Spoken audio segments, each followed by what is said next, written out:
Chapter 11.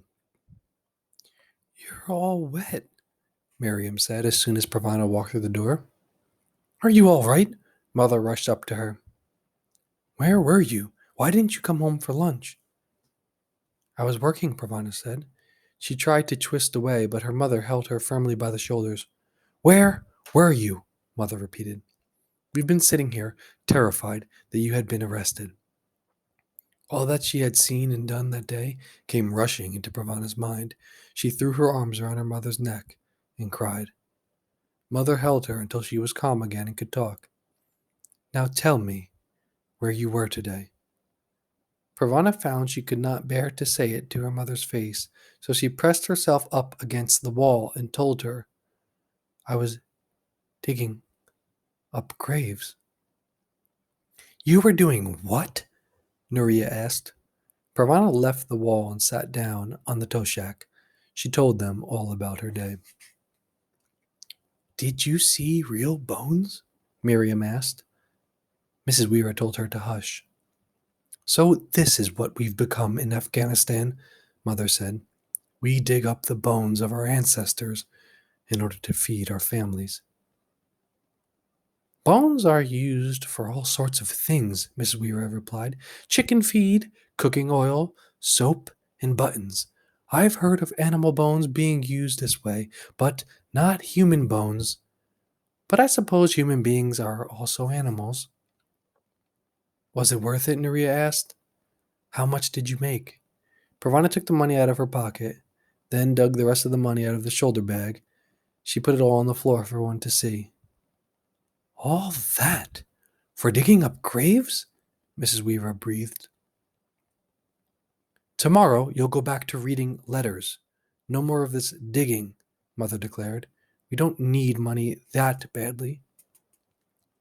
No, Pravana said to her mother. I beg your pardon. I don't want to quit yet. Shauzia and I want to buy trays and things to sell from the trays. I can follow the crowd that way instead of waiting for the crowd to come to me. I can make more money. We are managing fine on what you earn reading letters. No, Mother, we're not, Nuria said. Mother spun around to scold Nuria for talking back, but Nuria kept talking. We have nothing left to sell. What Pravana earns keeps us in naan, rice, and tea, but there's nothing extra.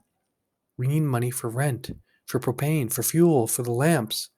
If she can make money this way, and she's willing to do it, then I think she should be allowed. It was Pravana's turn to be stunned. Nuria taking her side? Such a thing had never happened before. I'm glad your father isn't here to hear you talk to me with such disrespect. That's just it, Miss Weira said gently. Their father isn't here.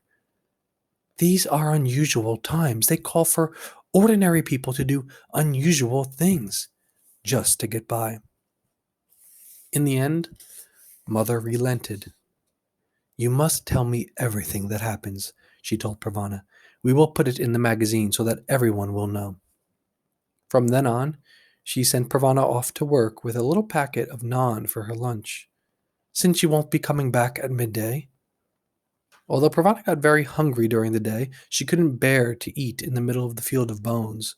She gave her naan to one of Kabul's many beggars, so that someone would get some use out of it. At the end of 2 weeks, they had enough money to buy the trays with straps to go around their necks to carry them.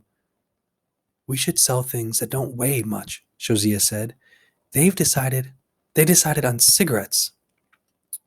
They decided on cigarettes, which they could buy in big cartons and sell by the pack. They also sold chewing gum by the pack and sometimes by the stick. Boxes of matches filled up the empty spaces on the trays. My T-boy days are over, Shazia said gleefully. I'm just happy to be out of the graveyard, Pravana said. She was learning to walk and balance the tray at the same time. She didn't want all her lovely goods to fall into the dirt. The first morning back at her letter-reading post was almost over before she felt something drop on her head. Her aim was getting good, Pravana thought. 2 direct hits in a row. This time, the gift was a single red wooden bead. Pravana rolled it around her fingers and wondered about the woman who had sent it. Her graveyard stint over, she was back to going outside with Naria and the little ones in the middle of the day. A change had come over Naria. She hadn't said anything nasty to Pravana in ages. Or maybe it's me who's changed, Pravana thought. Arguing with Naria simply didn't make any sense anymore. In the afternoon, she would meet up with Shauzia, and the two of them would wander around Kabul looking for customers. They did not earn as much as they did in graveyards, but they did all right. Pravana was getting to know Kabul. There's a crowd, Shazia said one Friday afternoon, pointing at the sports stadium. Thousands of people were headed into the stands. Oh, wonderful, exclaimed Pravana. People will want to smoke and chew gum while they watch a soccer game. We'll sell out. Let's go. They ran over to the stadium entrance as fast as they could without bouncing their cigarettes onto the ground. Several Taliban soldiers were urging people inside, yelling at them to hurry. They pushed and shoved people through the stadium gates, swinging their sticks to get the slow ones to move faster. Let's avoid these guys, Shauzia suggested. She and Pravana dodged around some groups of men and slipped into the stadium. The stadium stands were almost full. The two girls were a little intimidated by so many people and stayed next to each other as they went up into the bleachers to sell their wares. It's awfully quiet for a soccer game, Shauzia said. The game hasn't started yet. Maybe the cheering will start when the players come onto the field. Pravana had seen sports events on television, and people in the stands always cheered. No one was cheering. The men did not look at all happy to be there. This is very strange, Pravana whispered into Shauzia's ear. Look out! A group of Taliban soldiers walked onto the field close to them. The girls ducked down low so that they could see the field, but the Taliban couldn't see them. Let's get out of here, Shauzia said. No one's buying anything from us, and I don't know why, but I'm getting scared. As soon as the game starts, we'll go, Pravana said. If we try to leave now, people will look at us. More men moved onto the field, but they weren't soccer players. Several men were brought in with their hands tied behind their backs. A heavy-looking table was carried out by two of the soldiers. I think those men are prisoners, Shauzia whispered. What are prisoners doing at a soccer game? Pravana whispered back. Shauzia shrugged. One of the men was untied, then bent over the tables. Several soldiers held him down, his arms stretched out across the tabletop. Pravana didn't have a clue what was going on. Where were the soccer players? All of a sudden, one of the soldiers took out a sword, raised it above his head, and brought it down on the man's arm. Blood flew in every direction. The man cried out in pain. Next to Pravana, Shauzia started screaming. Pravana clamped her hand over Shauzia's mouth and pulled her down to the floor of the stadium stands. The rest of the stadium was quiet. There was still no cheering.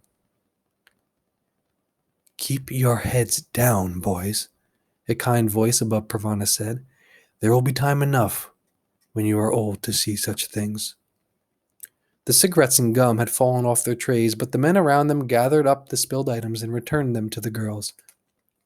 Pravana and Shauzia stayed huddled among people's feet, listening to the sword thwack down on 6 more arms. These men are thieves, the soldiers called out to the crowd. See how we punish thieves. We cut off one of their hands. See what we do. Pravana and Shauzia did not look. They kept their heads down until the man with the kind voice said, It's over for another week.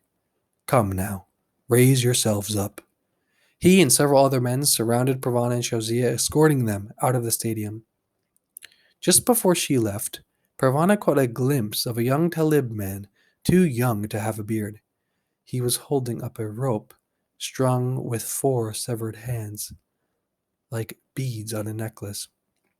He was laughing and showing off his booty to the crowd. Pravana hoped Shauzia hadn't seen. Go home, boys. The kind man told them, "Go home and remember better things."